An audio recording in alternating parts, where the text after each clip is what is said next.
আজকে কি চানটা না করলে হয় না? তা কি করে হয়? স্নান না করলে তোর পেটের মধ্যে আগুনটা নিভবে কি করে? আগুন?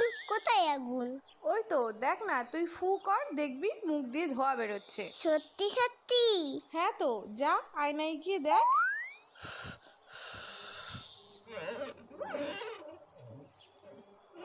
ওরে বাবা রে, পেটে আগুন ধরে গেল তো। শিগগিরই যাই, চানটা করে নি। ও মা, গরম জল দাও তো, স্নানটা করে নি। এই মুখটা ঢালবো? না না, পরেরটাই ঢালবো কোনি। ঠান্ডা ঠান্ডা কুল কুল, চান করতে আসাটাই ভুল। এই তো পেয়েছি, আগে তোদের চান করাই, না হলে তোদের পেটে আগুন লেগে যাবে, তখন বুঝবি খেলা। এই জায়গাটাইতে জল দিত, আমার জল ফুরিয়ে গেছে, আরো গরম জল দাও। এত গরম জল নিয়ে কি করছে দেখি তো। ও কি চকচক করছে। গ্যাস পুড়িয়ে গরম জল করেছে কি তোর বাথরুম ধোয়ার জন্য?